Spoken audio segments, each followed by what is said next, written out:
नमस्कार प्यारे बच्चों, मैं पीयूष शर्मा।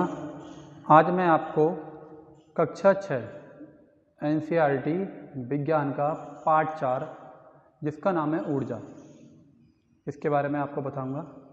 बच्चों, ऊर्जा मतलब एनर्जी। अब इस चैप्टर के नाम जब मैंने आपको ये बताया है तो बच्चों के मन में ख्याल आया होगा कि ऊर्जा मतलब कि जैसे हम खाना खाते हैं, भोजन ग्रहण करते हैं तो उससे भी हमें ऊर्जा मिलती है। आपको मैं एक ऐसा एग्जाम्पल दूं कि आप एक ऐसा व्यक्ति को मानिए या ऐसे व्यक्ति को देखिएगा कि जो डेली डाइट ले रहा है या समय समय पर भोजन ग्रहण कर रहा है तो उसके अंदर भरपूर ऊर्जा होगी, ठीक है, उसकी बॉडी में भरपूर शक्ति होगी। और एक तरफ आप एक ऐसा आदमी देखिएगा, ऐसा मनुष्य देखिएगा कि जिसने सुबह का नाश्ता तो कर लिया, सुबह का ब्रेकफास्ट तो कर लिया, लेकिन उसने पूरे दिन कुछ नहीं खाया, तो उस पूरे दिन में उसके शरीर में जो ऊर्जा थी वो कम होने लगी और वो इस तरीके से स्थिर हो गया। मतलब कि वो एक तरीके से कैसा हो गया, लेज़ी मतलब, ठीक है। क्यों? क्योंकि वो उसने पूरे दिन काम तो करा, लेकिन काम करने के साथ साथ उसको कहीं से भी ऊर्जा नहीं मिली या कहीं से भी वो भोजन ग्रहण नहीं कर पाया। अब बच्चों, लेसन का नाम है ऊर्जा, लेकिन मैं बार बार भोजन की बात क्यों कर रहा हूँ? क्यों? क्योंकि बच्चों, मनुष्य को, जीव जंतुओं को ऊर्जा ग्रहण करने के लिए भोजन ग्रहण करने की ज़रूर आवश्यकता होती है। हम बोलते हैं बच्चों कि जैसे जैसे हम भोजन ग्रहण करेंगे वैसे वैसे ही हमारे शरीर में शक्ति आएगी और मतलब ऊर्जा प्राप्त होगी।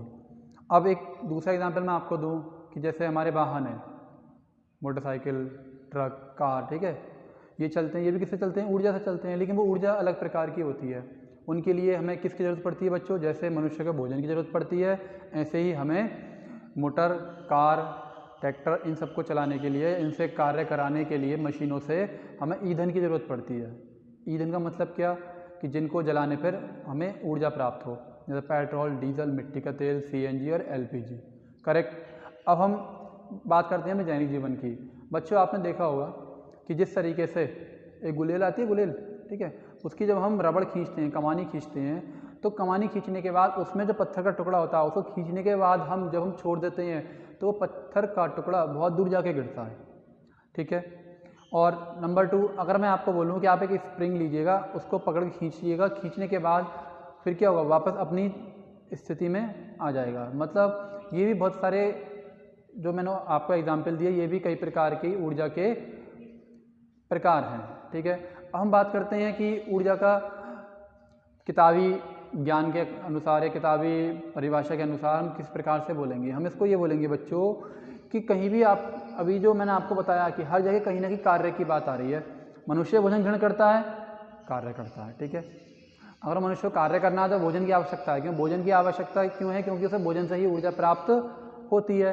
तो हम ये बोल सकते हैं कि बच्चों, कार्य करने की जो क्षमता है, ठीक है, उसको हम ऊर्जा कहते हैं। कार्य करने की क्षमता को ऊर्जा कहते हैं, ठीक है। तो यहाँ पर मैं लिख देता हूँ ऊर्जा।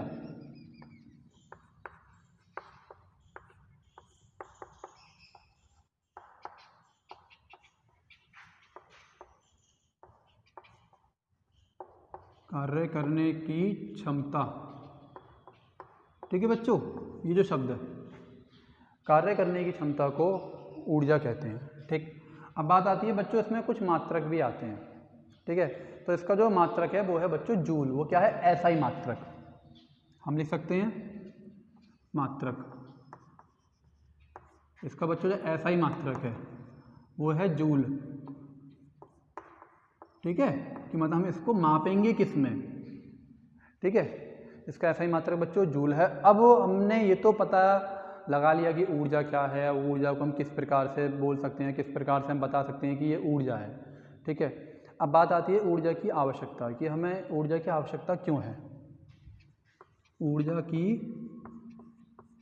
आवश्यकता या कहाँ कहाँ किस किस कार्य में हमें ऊर्जा की आवश्यकता होती है। बच्चों, अब आप बात करेंगे ऊर्जा की आवश्यकता। देखो बच्चों, कोई भी काम, ठीक है, जैसे मैं आपको पढ़ा रहा हूँ, ठीक है। अब मान के चलिए मैं भोजन ग्रहण करके नहीं आता या भोजन ग्रहण नहीं करता तो मेरे अंदर इतनी ऊर्जा नहीं होती, इतनी शक्ति नहीं होती कि मैं यहाँ पे आके पढ़ाता आपको, ठीक है। तो कार्य करने के लिए भोजन की आवश्यकता होती है और कार्य करने के लिए हमें ऊर्जा की आवश्यकता होती है। अब बात करते हैं कि ऊर्जा हम किस प्रकार से ले सकते हैं और किस किस प्रकार से ऊर्जा हमारे शरीर को प्राप्त हो सकती है।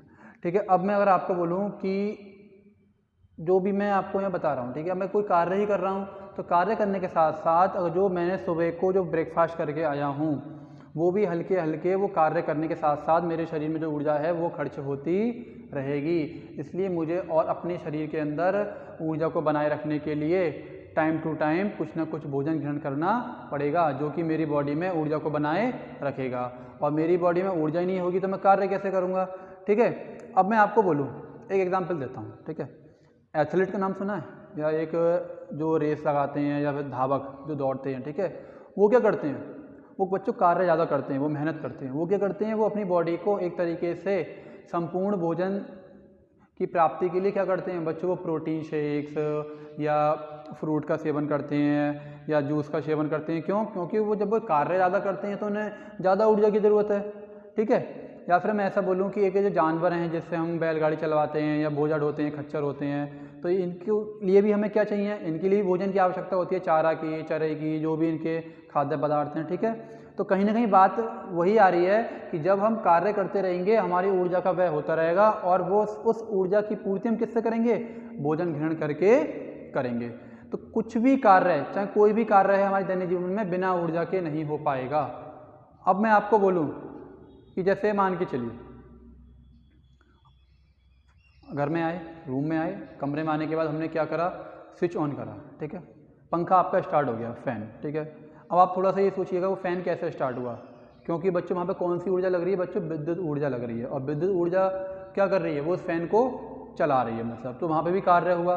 तो कोई भी कार्य बिना ऊर्जा के नहीं होगा, सारे के सारे कार्यों में हमें ऊर्जा की आवश्यकता होती है।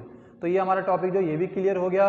अब जैसे मैं आपको बोलूँ, बहुत सारे बच्चे होते हैं जिनके घर पर किसानी होती है, खेती होती है, तो ट्यूबवेल सबके होता है, सबमर्सिबल होता है। ठीक है, तो जब हम खेतों की सिंचाई करते हैं, जब पानी लगाते हैं, तो उसमें भी ट्यूबवेल के द्वारा ही हम पानी लगाते हैं। तो वहाँ पे क्या बच्चों, वहाँ पे विद्युत ऊर्जा का काम है।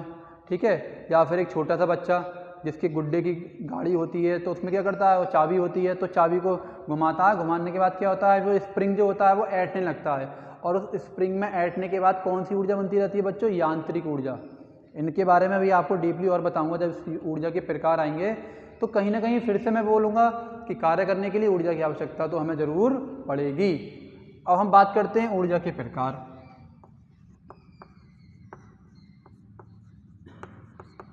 ऊर्जा के प्रकार,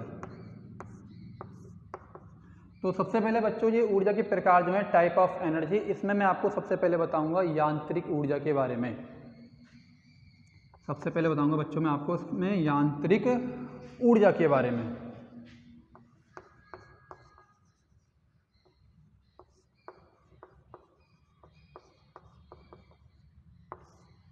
अब यांत्रिक ऊर्जा क्या हमारे दैनिक जीवन में इसका यूज़ है, क्या यांत्रिक ऊर्जा के बारे में हम कुछ जानते हैं। ठीक है, मैं आपको बताता हूँ। अब जैसे मैंने आपको अभी एग्जांपल दिया था कि एक छोटे से बच्चे का खिलौना, मतलब गाड़ी ले लीजिएगा, ठीक है, उसमें चाबी होती है। ठीक, आप जितनी बार उस चाबी को घुमाओगे, चाबी घुमाने का जैसे आप छोड़ते हो तो गाड़ी चलनी स्टार्ट हो जाती है।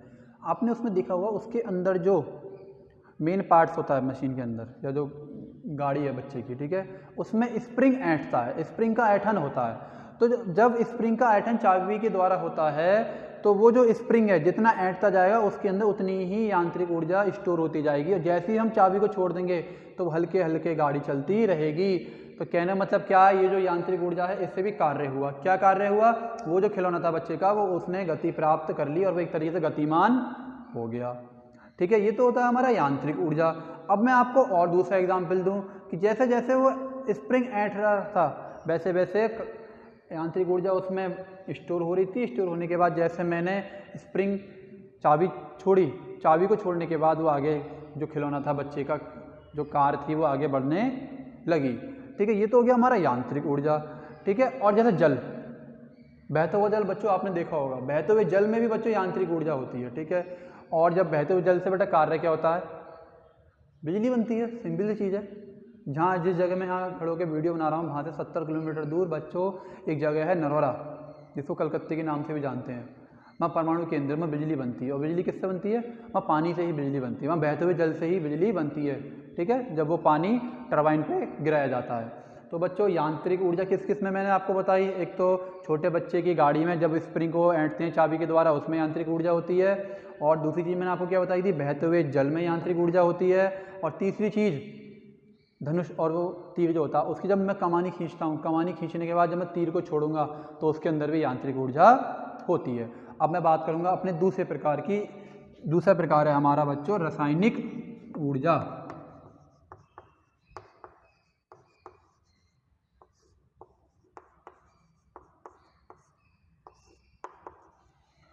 Chemical energy. तो इसके बारे में बच्चों अगर मैं आपको हाई क्लास की बात करूं, हाई स्टैंडर्ड में, तो रासायनिक ऊर्जा के बारे में इतना बड़ा टॉपिक बन जाएगा कि 1 घंटे की क्लास भी कम होगी। लेकिन आप 6th स्टैंडर्ड में हो तो इसमें मैं आपके लेवल की बात करूंगा। रासायनिक ऊर्जा बच्चों जो हम भोजन ग्रहण करते हैं ना, जो मैंने अभी शुरू में बात करी थी भोजन के बारे में, तो भोजन के अंदर जो ऊर्जा होती है वो रासायनिक रूप में ही संचित होती है। ठीक है, क्योंकि जो भोजन हम ग्रहण करते हैं और जब भोजन ग्रहण करने के बाद जो भोजन हमारे शरीर में पचता है बच्चों, वो ऑक्सीकरण द्वारा ही पचता है। जो ऑक्सीजन हम फेफड़ों के द्वारा अपने शरीर में प्रवेश होता है या अपने फेफड़ों में प्रवेश कराते हैं, उसी ऑक्सीजन के द्वारा हमारा भोजन पचता है या हमारे भोजन का दहन होता है। और भोजन से मिलने वाली ऊर्जा जो होती है वही रासायनिक ऊर्जा होती है, या ये कह सकते हैं कि भोजन के अंदर जो ऊर्जा है वो रासायनिक रूप में संचित होती है। तो पहली बात तो ये हो गई, भोजन से जो हमें ऊर्जा मिलती है वो रासायनिक ऊर्जा ही मिलती है। करेक्ट, ठीक है। अब बात करते हैं कि इसके अलावा कहाँ कहाँ रासायनिक ऊर्जा होगी। तो बच्चों मैं अगर आपको बोलूँ कि जो कोयला, पेट्रोल, मिट्टी का तेल, ये जो मैंने आपको बताए जिनसे हम वाहन चलाते हैं, वाहन से कार्य कराते हैं, तो कोयला, पेट्रोल, मिट्टी का तेल क्या है बच्चों, ये भी एक केमिकल सब्सटेंस हैं, ये भी केमिकल पदार्थ हैं। तो इनकी जो अणु होते हैं छोटे छोटे, इनके अंदर भी क्या होती है बच्चों, रासायनिक ऊर्जा होती है। तो रासायनिक ऊर्जा के बारे में मैंने आपको क्या बताया, पहली बात तो ये बताई थी रासायनिक ऊर्जा भोजन में होती है। भोजन के जो छोटे छोटे पार्टिकल्स होते हैं उसमें रासायनिक ऊर्जा होती है। ठीक है, और दूसरी चीज़ मैंने आपको क्या बताई थी, ये जितने भी कोयला, पेट्रोल, मिट्टी का तेल, कैरोसिन, मैथेन, एथेन गैस या थिनर, स्प्रिट, एल्कोहल, इन सब में क्या होती है बच्चों, इनके भी अणुओं में क्या होती है, रासायनिक ऊर्जा होती है। ठीक, अब हम ये मैंने अभी आपको बताए थे दो, एक तो रासायनिक ऊर्जा और एक यांत्रिक ऊर्जा। अब मैं बात करता हूँ ऊर्जा का तीसरा प्रकार। जो हमारा तीसरा प्रकार है वो है ध्वनि ऊर्जा।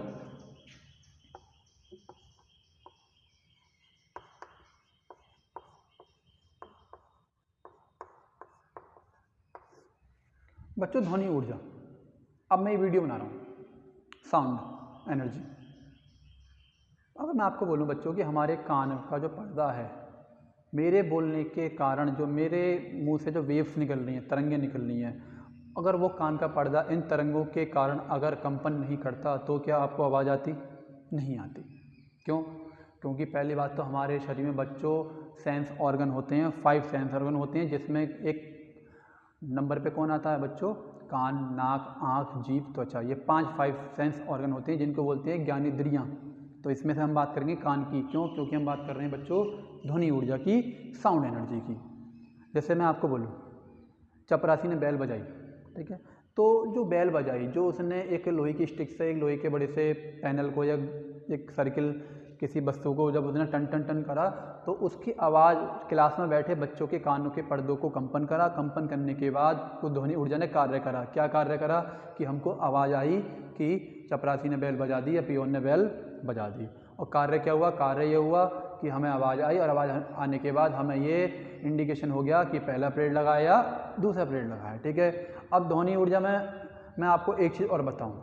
ठीक है बच्चों, आपने सुना होगा कि जैसे बरसात के मौसम में बादलों का गरजना, ठीक है, ये क्या, ये भी ध्वनि ऊर्जा का एग्जाम्पल है। या पटाखों का फटना, ठीक है, ये भी ध्वनि ऊर्जा का एग्जाम्पल है। और नंबर 3, मैं अगर आपको बताऊं कहीं पर ज़्यादा बड़ा विस्फोट हो जाता है तो बच्चों हमारे आसपास के जो भी वस्तुएं होती हैं, मैं आपको बोलूं कि अगर एक खिड़की में लगा हुआ कांच वो भी टूट जाता है। तो ध्वनि ऊर्जा बच्चों बहुत ही एक तरीके से पावरफुल एनर्जी होती है। और इसमें मैं आपको बताऊं कि ध्वनि का मतलब क्या है कि कंपन, कि जब तक कोई भी ध्वनि अगर कार्य कर रही है और जब तक वो किसी चीज़ को कंपन नहीं कर पा रही या किसी भी चीज़ पे उसका एहसास नहीं पड़ रहा, तब तक वो कार्य नहीं कर पाएगी। अब मैं आपको बोलूँ कि ध्वनि ऊर्जा जो है, इसके लिए मैं आपके लिए एक चीज़ और लिखूँगा यहाँ पे अभी कि ध्वनि ऊर्जा, क्या लिखा बच्चों मैंने? ध्वनि ऊर्जा श्रवण श्रवण की संवेदन, क्या लिखा मैंने, श्रवण की संवेदना उत्पन्न करती है। ये जो मैंने लाइन लिखी है बच्चों, ये वही लाइन है जो मैंने अभी आपको बताई थी कि मनुष्य, ठीक है, और जीव जंतु, इनको जो आवाज़ आती है, इनको जो ध्वनि सुनते हैं या ध्वनि सुनने को मिलती है, तो श्रवण की संवेदना का मतलब वही हुआ कि हमारे कान में जो पर्दा लगा हुआ है उसका कंपन करना, किसके द्वारा, जो भी मैं बोल रहा हूँ, मेरी जो ध्वनि है, मेरे जो मुंह से वेव्स निकलनी है, तरंगें, ठीक है। जब तक ये संवेदना नहीं होगी, मतलब एक तरीके से हम संवेदनशील प्राणी तो हैं, ठीक है, उसके साथ साथ ध्वनि ऊर्जा तब तक कार्य नहीं करेगी जब तक जो हमारे श्रवण मतलब कान का जो पर्दा है वो हमारी ध्वनि के कारण या तरंगों के कारण जब तक कंपन नहीं करेगा। तो बच्चों ये हुआ हमारा ध्वनि ऊर्जा के बारे में। अब आता है प्रकाश ऊर्जा। तो प्रकाश ऊर्जा के लिए मैं आपको अभी बताऊंगा। तो प्रकाश ऊर्जा बात करते हैं। अब बात करते हैं हम प्रकाश ऊर्जा के बारे में, लाइट एनर्जी। बच्चों यहाँ वीडियो बन रही है, ठीक है, अंधेरा तो नहीं है, प्रकाश है, ठीक है।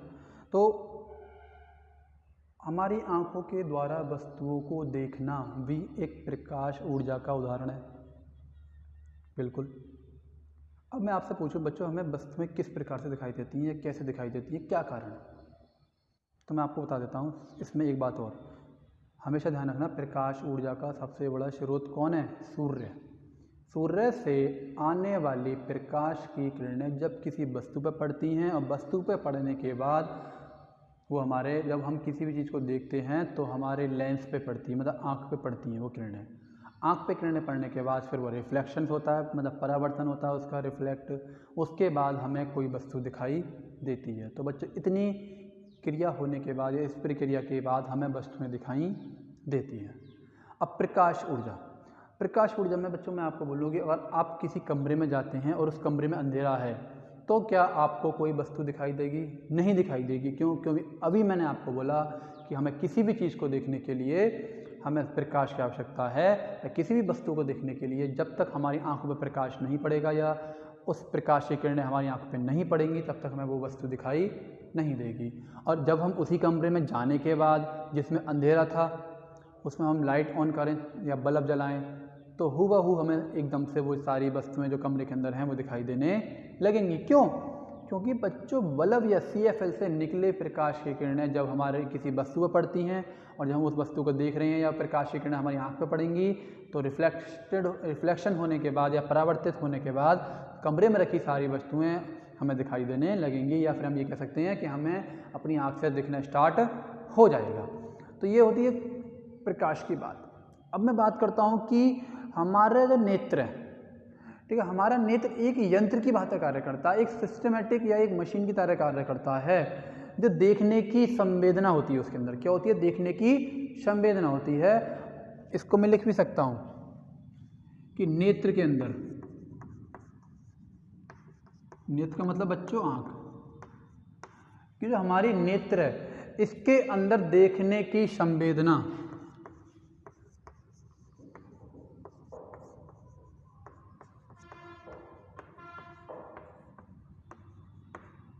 बच्चों, देखने की संवेदना प्रकाश के कारण ही संभव है।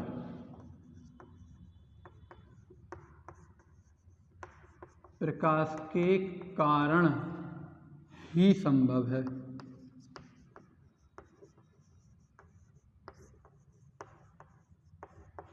ठीक है, तो मैंने भी आपको बताया था किसी वस्तु को देखने के लिए जब तक प्रकाश हमारी आंखों पर नहीं पड़ेगा या हमारी आंखों से गुजर के नहीं जाएगा तब तक हमें कोई वस्तु दिखाई नहीं देगी। तो ये जो लाइन लिखी है मैंने, इस लाइन का यही मतलब है कि हमारे जो नेत्र हैं उसके अंदर क्या होती है बच्चों, किसी भी वस्तु को देखने की संवेदना होती है। वो संवेदना कैसे होती है? प्रकाश के कारण ही होती है। वो विदाउट लाइट हम किसी भी चीज़ को नहीं देख पाएंगे। तो बच्चों मैं आपको ये भी बोल सकता हूँ कि जो प्रकाश है ये भी एक प्रकार की ऊर्जा है। और मैं आपको बताया हूँ कि जो सूर्य है वो प्रकाश का सबसे बड़ा स्रोत है, और इसके अलावा टॉर्च, लालटेन, मोमबत्ती ये भी अन्य प्रकाश ऊर्जा के स्रोत हैं। अब हम बात करेंगे बच्चों अपने नए प्रकार की। जो अगला प्रकार है वो है हमारा 5वां, इसको मैं बोलूँगा बच्चों ऊष्मीय ऊर्जा।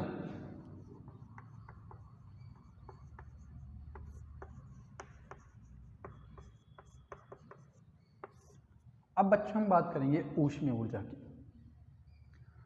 ऊष्मीय ऊर्जा का मतलब क्या होता है? मैं यहाँ पे आपको एक एग्जाम्पल दे रहा हूँ, ये बहुत पुराना एग्जाम्पल है। ये एग्जाम्पल बेटा, इस एग्जाम्पल से हमारा स्टीम इंजन बन गया, भाप का इंजन बन गया।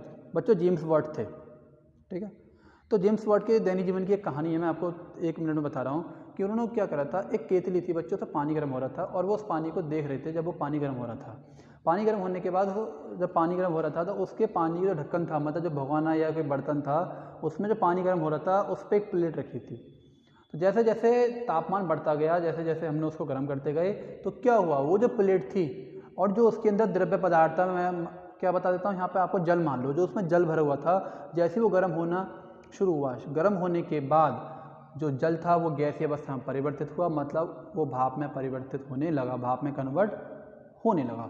भाप में कन्वर्ट होने के बाद जो उस बर्तन के ऊपर जो प्लेट रखी थी वो हल्के हल्के उस पर दबाव लगने लगा, वो हल्के हल्के क्या वो होने लगी, एक तरीके से उस पर धक्का लगने लगा। जेम्स वाट देख रहे थे कि ये कार्य क्या हो रहा है, मतलब ये क्या हो रहा है। उन्होंने क्या करा, उसके ऊपर उन्होंने ये सोचा है कि ये जो स्टीम है, जरा सी स्टीम इस प्लेट को ढकेल रही है, अगर मैं इसके ऊपर एक पत्थर रखूं तो फिर क्या होगा। उन्होंने क्या करा, एक बाहर गए, रूम के बाहर जाने का छोटा सा ईंट का डेला, लकड़ी का या टुकड़ा लिया और उस प्लेट पर रख दिया, ठीक है। अब प्लेट पर रखने के बाद क्या हुआ, फिर हल्के हल्के तापमान तो बढ़ रहा था, गैस तो जल रही थी, पानी गर्म हो रहा था और स्टीम भी बनती गई, भाप भी बनती गई, जो जल था वो द्रव अवस्था से गैसीय अवस्था में कन्वर्ट हो रहा था बार बार। तो क्या हुआ, एक समय यह आया कि उस स्टीम ने उस जो टुकड़ा रखा था जेम्स वाट ने, उसको भी ढकेलना स्टार्ट कर दिया। तो उसके दिमाग में ये आया कि जब छोटी सी कैपेसिटी में, छोटी से मात्रा में जब ये थोड़ा सा जल इस छोटी सी प्लेट को ढकेल सकता है, तो उसी टाइम उनके मन में पता है क्या क्वेश्चन आया था कि कुछ ना कुछ मैं ऐसा करूं कि उन्होंने क्या करा, ज़्यादा से ज़्यादा स्टीम बनाई और एक भाप का इंजन स्टार्ट कर दिया। तो इसी आधार पर बेटा ऊष्मा भी एक प्रकार की ऊर्जा है। अब मैं आपको बताता हूँ कि एक प्रैक्टिकल, यही प्रैक्टिकल है। जैसे मैं आपको बताऊँ, हमारे पास में जो अयोध्या शुगर मिल है, जब बच्चों जब भी वो स्टार्ट होती है तो उसके जो वायरल हैं, वायरल का मतलब जिसमें से स्टीम निकलती है, वो फट जाते हैं। क्यों? वो प्रेशर के कारण फट जाते हैं कभी कभी, ठीक है। तो ये तो होती है बच्चों हमारी ऊष्मीय ऊर्जा। जैसे हम पानी को गर्म करते हैं, आपने देखा होगा भाप बन के ऊपर निकलता है, निकलने के बाद अगर मान के चलो अगर आपके घर में कुकर है, उसकी सीटी नहीं आए, ठीक है, तो एक टाइम ऐसा आएगा उसके अंदर इतनी स्टीम पैदा हो जाएगी कि वो कुकर भी फट जाता है, ठीक है, इससे चोट भी लग सकती है, ठीक है। तो ये तो हुआ बच्चों हमारा ऊष्मीय ऊर्जा की बात कर ली हमने। अब हम बात करेंगे बच्चों हमारी लास्ट ऊर्जा, जिसका नाम है विद्युत ऊर्जा।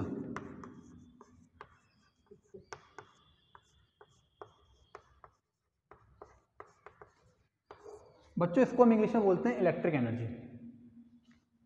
बच्चों ये वीडियो बन रही है, ठीक है, कैमरे से वीडियो बन रही है, ठीक है। तो कैमरे में कहीं ना कहीं बैटरी होती है, चार्जर पॉइंट होता है। तो ये जो वर्किंग हो रही है, ठीक है, ये लाइट के कारण हो रही है, ठीक। आप कमरे में गए, ठीक है, आपने स्विच ऑन करा, पंखा चल गया, विद्युत एनर्जी या विद्युत ऊर्जा, ठीक है। आपने बल्ब तो जला दिया, ठीक है। और एक छोटा सा पॉइंट बता देता हूँ कि इन ऊर्जाओं का आपस में चेंज भी होता है। आपने पंखा ऑन करा, पंखे में जो तार होते हैं उसमें धारा प्रवाहित तो हुई, धारा प्रवाहित होने के बाद वो पंखा चल तो गया, लेकिन वो विद्युत ऊर्जा से क्या हो गया, वो यांत्रिक ऊर्जा में बदल गया। ऐसे ही बल्ब के साथ है। बल्ब का क्या होता है बच्चों, हमने जैसे स्विच ऑन करा, वो विद्युत ऊर्जा से कौन सी ऊर्जा में आ गया, प्रकाशीय ऊर्जा में आ गया, ठीक है। तो हम ये भी कह सकते हैं कि विद्युत भी क्या है, एक प्रकार की ऊर्जा है। अब जैसे मैं आपको बोलूँ कि विद्युत में भी कार्य करने की बच्चों क्षमता होती है। क्या क्षमता होती है कार्य करने की? आपने स्विच तो ऑन करा, पंखा चल गया, ठीक है, सही है। आपने क्या करा, आपने स्विच ऑन करा, बल्ब जल गया, ठीक है, बिल्कुल करेक्ट। अब आपने क्या करा, आपने घर पे क्या करा, आपने घर पे काम करते हो, ठीक है, आपने क्या करा, रूम हीटर लगा दिया, कमरा गर्म हो गया, विद्युत ऊर्जा कार्य कर रही है, ठीक है। तो ये जितने भी एग्जाम्पल मैंने आपको बताया, ये बच्चों ये सारे एग्जाम्पल हैं इलेक्ट्रिक एनर्जी के, ठीक है। तो ये जो हमारा आज का जो लेसन था, इसमें मैंने आपको बताया था बच्चों ऊर्जा क्या होता है, ऊर्जा की आवश्यकता क्या होती है, ऊर्जा के प्रकार बताए थे। तो आज की वीडियो में इतना ही। अब हम बच्चों नेक्स्ट वीडियो में आपसे बात करेंगे, ठीक है।